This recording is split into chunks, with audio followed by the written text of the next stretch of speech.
Bismillahirrahmanirrahim. Assalamualaikum warahmatullahi wabarakatuh.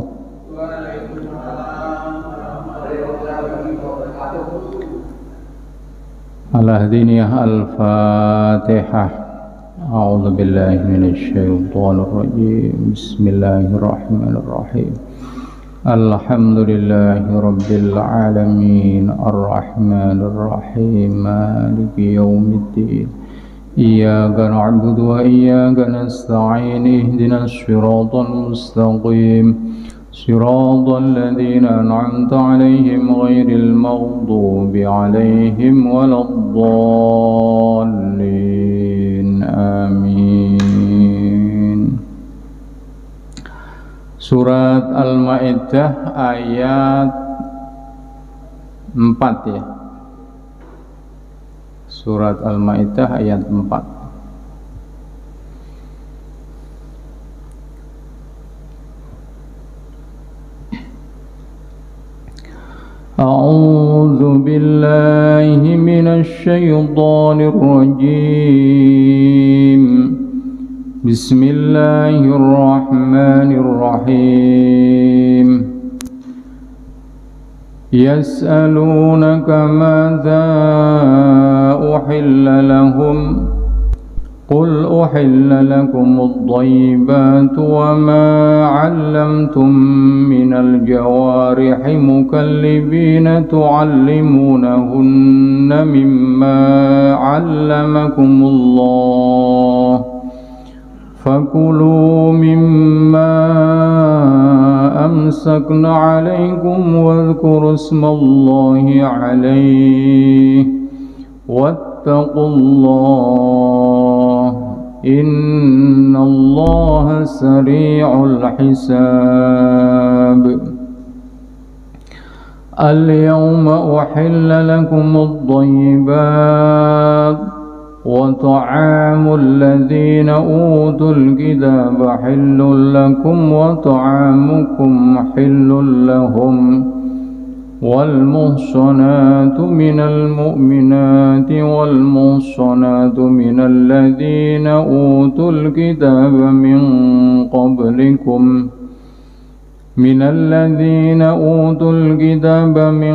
قبلكم إذا آتيتموهن أجورهن محصنين غير مسافحين ولا متخذي أخدان ومن يكفر بالإيمان فقد حبط عمله وهو في الآخرة من الخاسرين.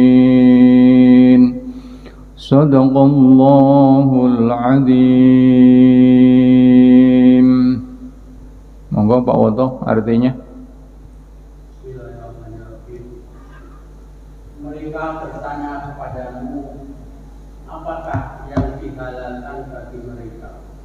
Katakanlah, dihalalkan bagi kamu yang baik-baik dan buruan binatang buas yang telah kamu ajar dengan melatihnya untuk berburu. Sedang kamu mengajarnya menurut apa yang telah diajarkan Allah kepadamu.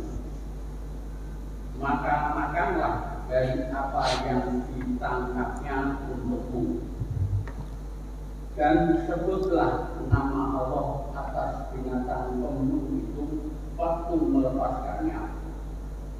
Dan bertawakal kepada Allah, sesungguhnya Allah amat tepat perlindungannya. Pada hari ini dihalalkan bagi kamu yang baik-baik dan makanan orang-orang yang diberi Alkitab itu halal bagimu, dan makanan kamu halal bagi mereka. Dan dihalalkan mengawini wanita-wanita yang menjaga kehormatan di antara wanita-wanita yang mukmin dan wanita-wanita yang menjaga kehormatan di antara orang-orang yang diberi Alkitab sebelum kamu. Bila kamu telah membayar mas kawin mereka dengan maksud menikahinya, tidak dengan maksud zina, dan tidak pula menjadikannya gundik-gundik. Barang siapa yang ingkar terhadap iman ajaran Islam, maka sesungguhnya hapuslah amalannya, dan dia di akhirat termasuk orang-orang yang merugi. Maha benar segala firman. Assalamualaikum. Waalaikumsalam warahmatullahi wabarakatuh. Terima kasih Pak Jiwoto, jamaah sekalian yang dirahmati Allah. Marilah kita lanjutkan kembali pengajian kita tafsir Al-Quran, ya, yang hari ini kita masuk di surat Al-Maidah ayat 4, ya. Namun sebelum kita lanjutkan, saya ingin review sebentar yang kemarin kita sudah bahas, ya, di surat Al-Maidah ayat 3, ya. Kemarin kita sudah membahas bahwa yang diharamkan Allah adalah bangkai, darah, kemudian daging babi, hewan-hewan yang disembelih tanpa menyebut Allah dan yang lain-lain itu. Nah, ini saya punya catatan sedikit yang saya kira ini bermanfaat, ya. Jadi kalau yang diharamkan oleh Al-Quran di surat Al-Maidah ayat 3 itu cuma kira-kira 10 kalau saya hitung, itu jangan kemudian jenengan mengatakan bahwa yang tidak disebutkan Al-Quran itu berarti halal, ya. Jadi kemarin yang disebut di situ kan daging babi yang diharamkan. Kan di situ tidak disebutkan anjing haram, tidak disebutkan ular haram atau yang lain-lain haram. Kemudian jenengan berkesimpulan kalau yang di Al-Quran tidak disebutkan berarti halal, itu nggak boleh. Maksud ya Pak Dar, ya. Nanti kalau ada orang bertanya begini, loh yang disebutkan di alam Al-Quran kan daging babi, anjing kan tidak diharamkan, berarti anjing kan halal itu. Maka itu kesimpulan yang keliru, kesimpulan yang salah. Terus jawabannya gimana Pak Dar? Jawabannya bahwa Al-Quran itu tidak menyebutkan semuanya. Ada yang disebutkan oleh hadis. Jadi cara berpikirnya begitu. Jangan cara berpikirnya kalau Al-Quran tidak mengharamkan berarti halal, tidak boleh seperti itu. Ya, kita harus berpikirnya berpikir yang benar, bukan berpikir yang salah. Karena dulu kita pernah mendengar pendapat yang seperti itu. Jadi anjing itu halal karena tidak diharamkan oleh Quran. Saya tidak akan menyebut siapa orangnya. Orangnya sudah meninggal nih Pak Dar. Nah, itu kadang-kadang kemudian ada yang begini Pak Dar. Ada yang kemudian berpikiran begini, berarti membunuh kamu juga boleh, wong Al-Quran tidak mengharamkan membunuh kamu. Bagaimana kalau dijawab seperti itu? Ya. Maka orang berpikir mengkaji Al-Quran itu harus keseluruhan. Yang ngaji Qurannya, yang ngaji hadisnya, yang ngaji fikihnya, yang ngaji usul fikihnya, itu semuanya harus dikaji. Jadi jelas, ya. Ya. Jadi sekali lagi, jangan sekali-kali bilang yang tidak diharamkan oleh Al-Quran berarti halal. Anjing tidak disebut Al-Quran berarti halal. Oh, itu pikiran yang keliru, pikiran yang salah, ya. Itu tambahannya yang kemarin. Sekarang kita lanjutkan surat Al-Maidah ayat 4 itu tadi sudah dibacakan artinya ya. Yas'alunaka madza uhilla lahum. Mereka bertanya tentang apa yang dihalalkan baginya. Ya, berarti ini ayat ini masih kita bisa pahami di dalam Islam itu halal dan haram itu sangat diperhatikan. Sekali lagi, halal dan haram itu sangat diperhatikan, jangan sembarang ya. Makanya mereka bertanya, itu para sahabat bertanya, apa yang dihalalkan bagi mereka? Maka katakanlah Muhammad, uhilla lakumut thayyibat ya. Jadi yang dihalalkan untuk kalian itu adalah sesuatu yang thayyib. Lakumut thayyibat itu berarti sesuatu yang thayyib ya. Nah, kalau thayyib biasanya ya yang paling terkenal ya Bang Thayyib ya Pak Agus ya. Yang katanya pulangnya berapa tahun Pak Agus? Setahun sekali, 3 tahun sekali baru pulang. Tapi yang dimaksud thayyib di sini apa? Thayyib itu kalau di dalam istilah Al-Quran sudah pasti halalnya. Makanya jangan kalau nanti buka di surat Al-Baqarah ayat berapa ini? Ayat 168. Nanti bisa dibedakan dengan ayat 172. Saya bacakan di ayat 168 itu, ya ayyuhan nasu kulu mimma fil ardi halalan thayyiba.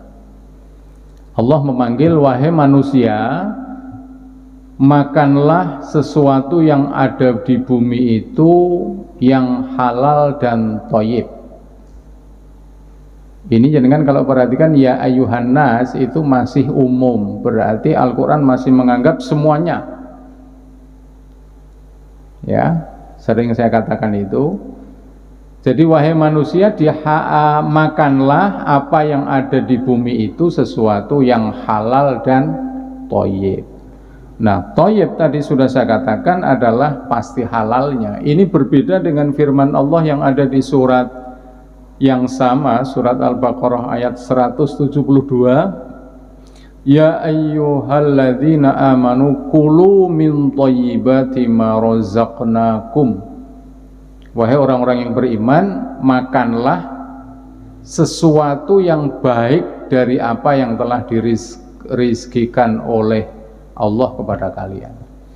Jadi kalau manusia itu Allah menganggapnya masih umum, ya masih umum. Tetapi kalau Allah sudah memanggil orang-orang yang beriman itu dia pasti tahu, tidak usah dikatakan halal, pasti dia sudah mencari yang halal. Sehingga yang disebutkan oleh Al-Quran hanya kata thayyib saja sudah cukup, tidak usah dikasih halal. Nah, ayat ini saya pikir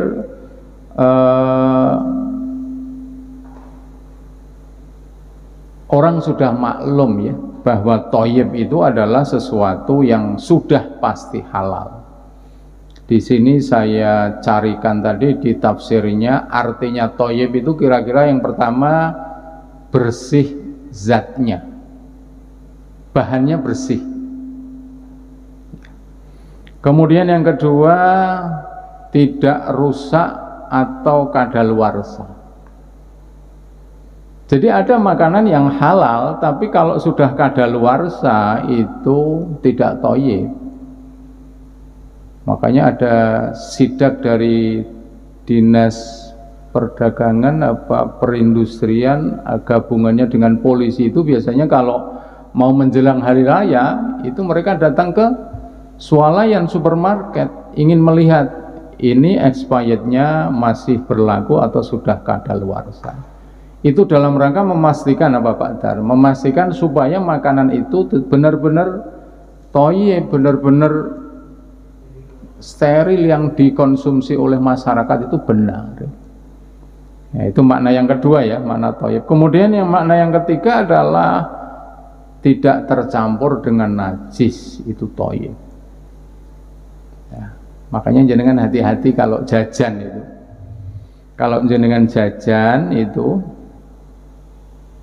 saya kemarin waktu ke Pati gitu kan jajan es degan gitu. Kok nggak ada makanannya, kemudian saya pindah ke angkringan. Begitu saya melihat di angkringan Pak Dar, itu sesuai dengan apa yang kita bicarakan itu. Dam, dideh ada di situ.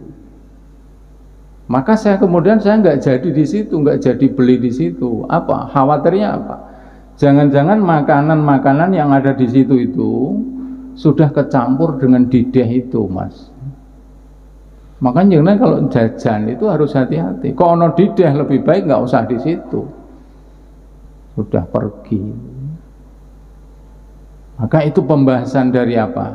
Dari kata thayyib tadi. Kemudian makna yang lain daripada thayyib adalah tidak membahayakan fisik atau akal seseorang ya. Jadi ini saya ulang lagi ya, kadang-kadang makanan itu halal, makanan itu boleh, tapi kadang-kadang makanan itu tidak cocok dengan diri kita Pak Dar. Kemarin saya contohkan misalnya ada orang darah tinggi makannya kambing terus, ada orang darah tinggi makannya durian nggak ukuran. Padahal pertanyaannya, durian sama kambing halal apa enggak Pak Dar? Halal. Tapi jangan-jangan itu tidak thayyib. Itu tidak bagus bagi seseorang. Dari sini ya Pak Dar ya, kita itu bisa mengambil kesimpulan bahwa Islam itu sangat memperhatikan kondisi kesehatan seseorang, kondisi fisik seseorang itu. Ya. Kemudian makna yang lain dari thayyib adalah proporsional atau sesuai dengan kebutuhan. Bayi yang masih lahir mungkin usia 3 bulan, 4 bulan, kira-kira kalau langsung dikasih makan nasi gimana Pak? Tidak proporsional itu namanya. Ya. Orang tua yang sudah giginya hilang semuanya, jangan kasih marneng gimana Pak Woto? Nah itu namanya nggak proporsional. Jadi proporsional itu sesuai dengan kebutuhan orang yang akan memakannya.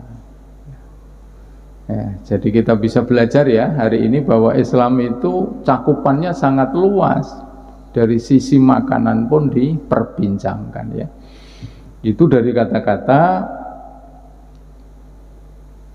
yas'alunaka madza uhilla lahum qul uhilla lakumut thayyibah. Sekarang kita lanjutkan ayatnya. Wa ma 'allamtum minal jawarihi mukallibina tu'allimunahunna mimma 'allamakumullah. Kemarin kita bicara binatang yang kita sembelih. Sekarang Al-Qur'an mengajarkan ya, ternyata ada binatang yang sudah terlatih itu kemudian kita jadikan alat untuk berburu, binatang yang halal, itu ternyata diperbolehkan di dalam Islam. Nah, yang disebut di sini itu adalah mukallibina tu'allimunahun. Kata mukallibina itu berasal dari kata kalbun yang artinya anjing. Jadi jangan hati-hati harus membedakan. Kalau pakainya Qaf lamba itu artinya hati. Tapi kalau pakainya kaf lamba itu artinya anjing.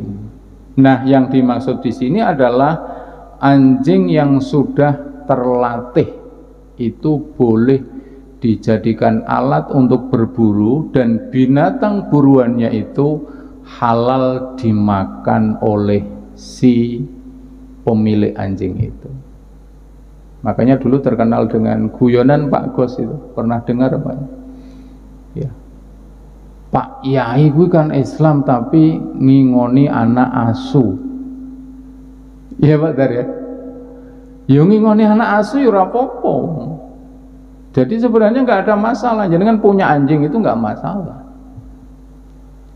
Tetapi itu kan kemudian kita berhati-hati. Yang dikhawatirkan dari kita itu adalah yang pertama, kira-kira manfaatnya apa punya anjing itu.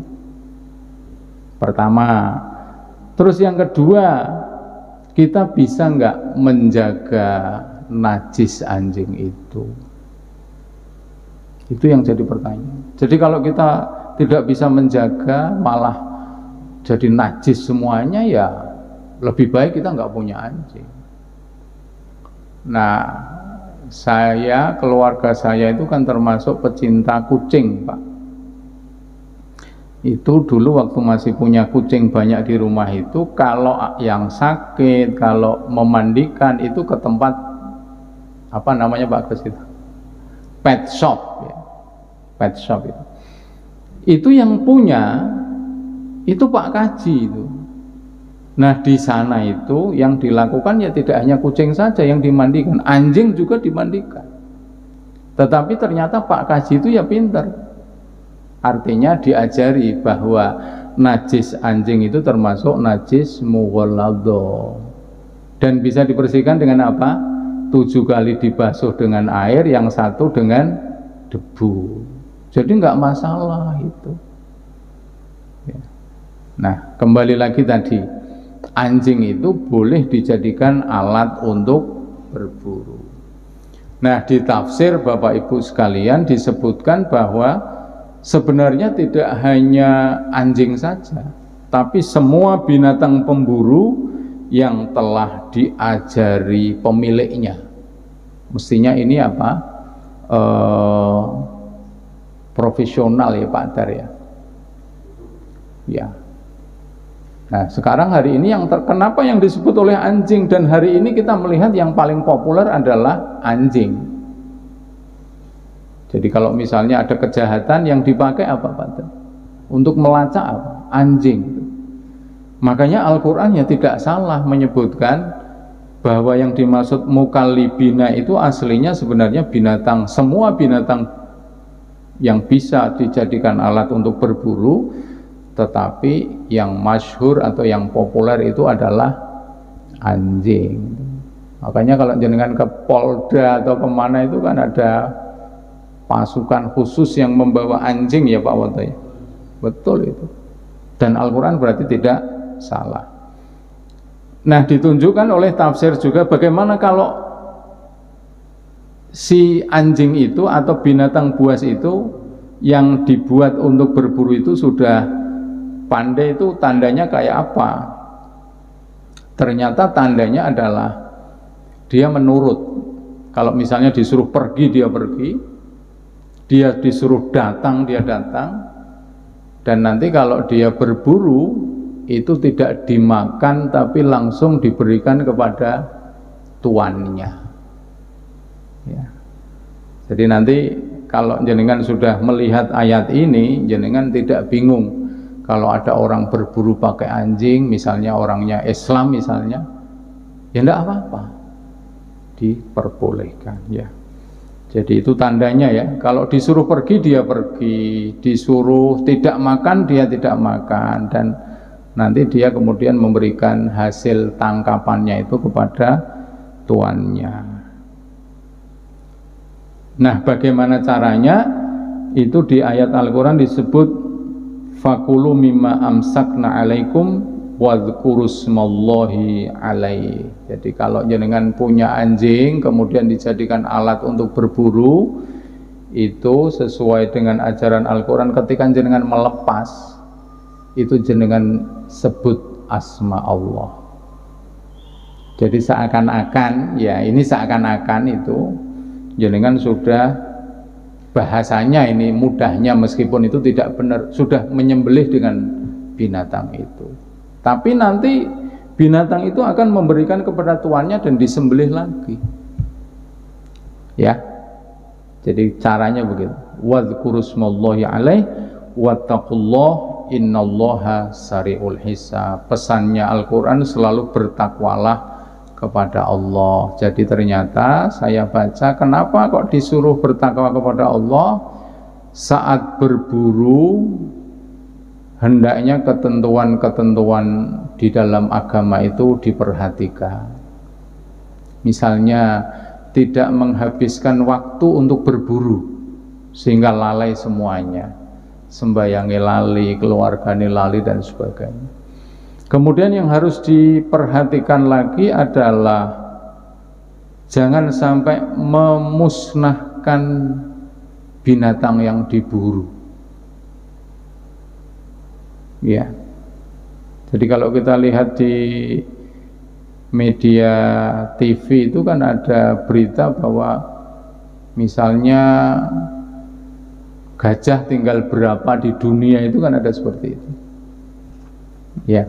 Nah, itu di dalam Islam dilarang menghabisi semua binatang, memusnahkan semua binatang itu dilarang. Maka ada binatang-binatang yang dilindungi oleh pemerintah itu.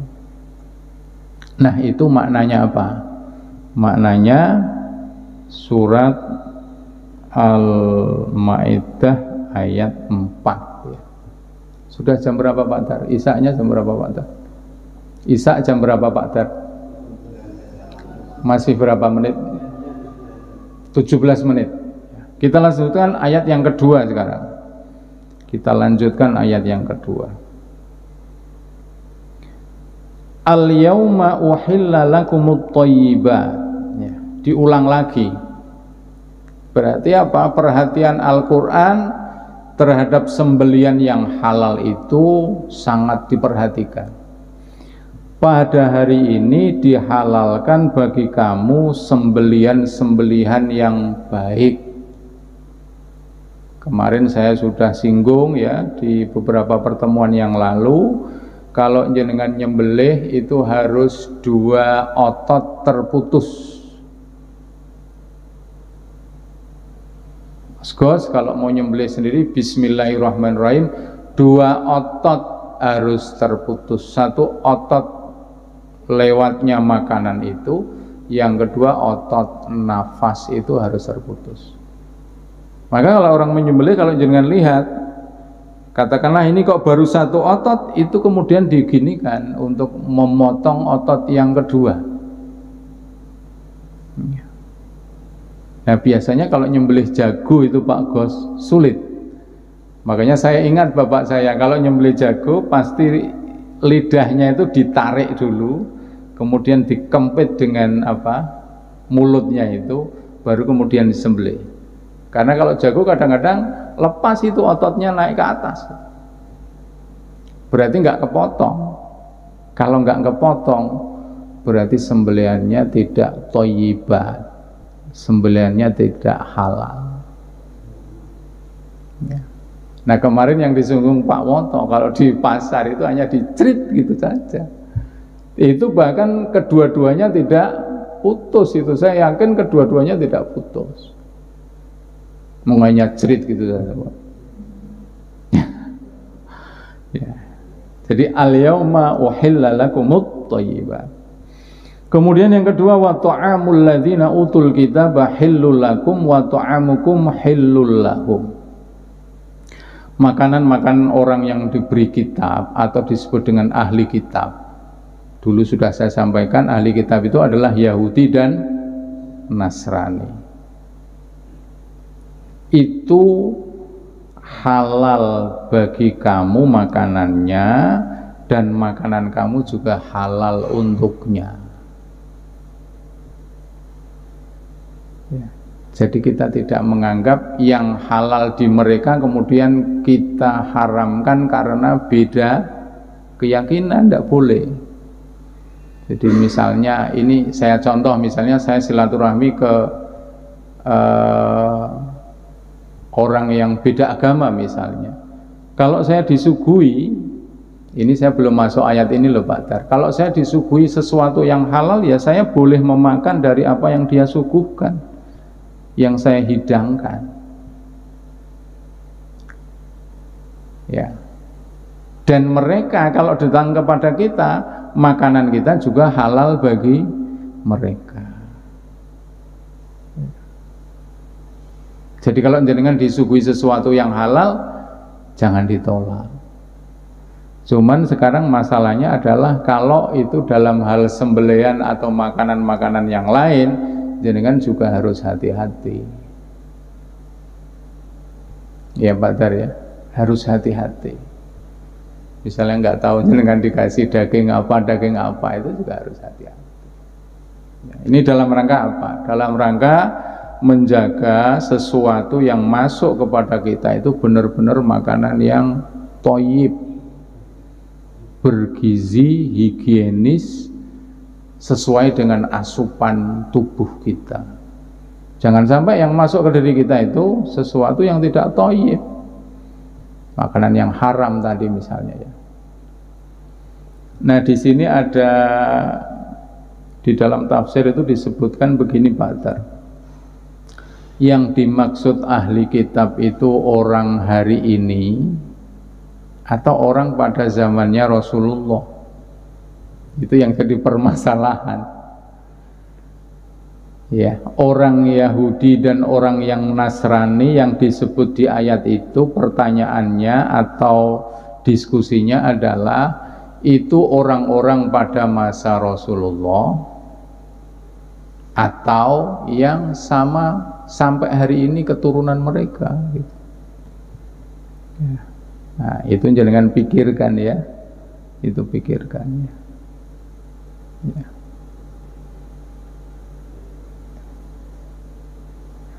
Jadi itu menjadi diskusi, menjadi wacana.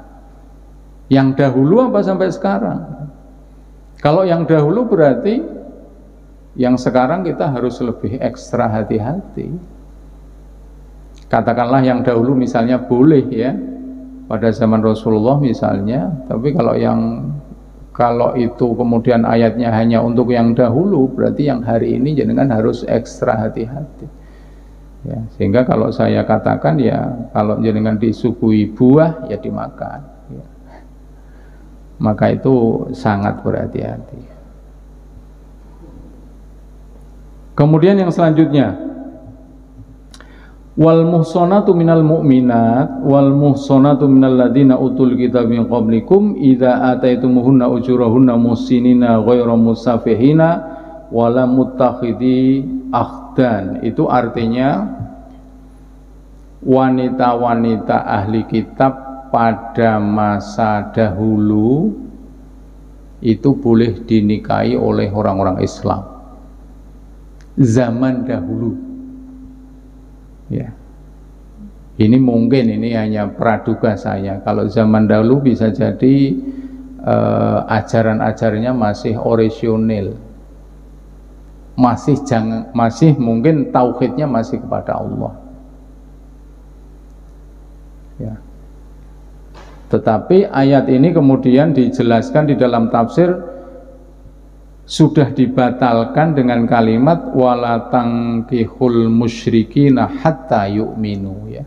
Dulu kita sudah pernah bahas bahwa kalau jenengan mencari pasangan itu tidak boleh wanita-wanita yang musyrik atau laki-laki yang musyrik, harus sama-sama imannya, harus sama-sama Islamnya. Maka kalau saya ngajar munakahat itu bagus ya, perkawinan itu justru yang saya sampaikan bahwa yang dimaksud dengan kufu itu artinya sebanding, seimbang, itu adalah dalam hal agamanya. Jadi wanita dipilih itu kan ada 4 ya Mas Huda ya. Pertama apa? Kecantikannya. Kedua ada hartanya. Ketiga ada nasabnya. Kemudian yang keempat adalah karena agamanya. Nah agama diletakkan di terakhir itu bukan dalam pengertian agama berarti ora penting itu kok diletakkan di akhir, tetapi justru agama diletakkan di akhir itu menunjukkan sangat pentingnya. Jadi kalau ketiga-tiganya ini nggak ada, agama sudah cukup ya. Makanya Islam itu menghendaki apa ya, Kalau orang menikah itu tujuannya kan sakinah, mawaddah, warahmah. Sakinah itu tenang. Kalau orang berbeda agama, di mana letak ketenangannya gimana? Wong beda pendidikan, beda adat, beda suku, beda kekayaan saja kadang-kadang membuat kita tidak tenang itu. Apalagi sampai beda agama. Itu kalau masih dua pasangan itu masih belum dikarunia anak. Kalau sudah dikaruniai anak Pak Woto, kemudian katakan yang satu berjalan ke selatan, yang satu berjalan ke kiri, anaknya kira-kira ingin ikut siapa? Kan menjadi bingung. Maka Islam kemudian menegaskan pentingnya satu agama di dalam pernikahan. Jangan sampai mencari yang lain agama. Nah, kalau tadi disebutkan di ayat itu kenapa orang-orang Islam pada masa itu diperbolehkan menikahi wanita-wanita Yahudi dan Nasrani? Itu pertimbangannya pada umumnya yang menentukan nahkoda rumah tangga itu adalah laki-laki. Nah, harapannya kalau laki-lakinya Muslim, kemudian istrinya Yahudi Nasrani misalnya, itu bisa diarahkan ke situ. Tetapi kalau laki-lakinya yang Yahudi Nasrani, wanitanya Muslim, kadang-kadang mungkin berbalik arah. Tapi juga ada yang memahami begini Pak Dar, justru yang paling berperan itu perempuannya. Iya enggak? Karena ibu itu kan selalu bersama anaknya ya Pak Woto ya. Ada yang menyebut apa? Al-um madrasatul ula, ya ibu itu adalah madrasah yang pertama kali. Maka kemudian ya ada yang nggak sepakat dengan ayat ini, ya. Tetapi kembali kepada semuanya tadi adalah bahwa satu agama itu membantu pasangan itu untuk bisa meraih sakinah, mawaddah, warahmah. Nah, saya pernah punya kasus, pernah ditanya gitu, ada anaknya seorang Muslim, kemudian anak perempuannya itu menikah dengan non-Muslim. Saya kemudian ditanya, Pak Ustadz ini gimana? Ya begini Pak, jenengan jelaskan dulu kepada anak itu bahwa di dalam agama Islam dilarang yang seperti itu. Terus kalau tidak mau gimana Pak? Kalau tidak mau jenengan sudah lepas. Kalau jenengan anaknya sudah tidak mau dikasih tahu, anak perempuannya itu, orang tuanya sudah lepas dari tanggung jawab. Karena dia sudah menyampaikan itu. Nah makanya ini kemudian menjadi PR saya, jenengan semuanya Pak Gus ini, yang nanti bakal punya menantu ya Pak Gus. Yang bakal punya menantu, bakal punya cucu, itu harus pesan betul-betul kepada anak-anak kita supaya apa? Menjaga keimanan, keyakinan, kemudian memilih pasangan yang seagama, seiman. Lalu ayat ini ditutup, wa may yakfur bil imani faqad habita amaluhu wa huwa fil akhirati minal khasirin. Barang siapa kufur dengan keimanan, maksudnya tidak mengindahkan dengan aturan-aturan Allah yang sudah disebutkan di atas tadi, ya, maka amalnya menjadi hapus, hilang semuanya. Wa huwa fil akhirati minal khasirin, dan dia di akhirat nanti termasuk orang-orang yang merugi. Ya.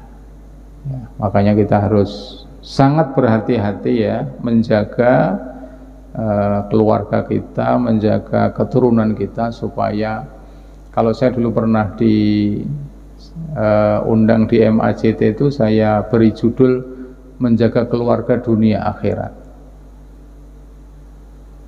Jadi harapannya apa? Di dunia itu keluarga kita, di akhirat nanti juga menjadi keluarga kita, sehingga kita harus jaga sejak sekarang. Di surat At-Tahrim ayat 6 itu Pak Kos ada ayat yang menyebutkan ya ayyuhalladzina amanu qu anfusakum wa ahlikum nar. Wahai orang-orang yang beriman, jagalah dirimu kemudian keluargamu dari api neraka. Itu warning yang sangat jelas ya. Moga-moga kita diberikan kekuatan Allah untuk menjaga diri kita, keluarga kita, anak-anak kita sampai dunia dan akhirat kita. Amin. Allahumma amin. Kita cukupi sekian. Assalamualaikum warahmatullahi wabarakatuh.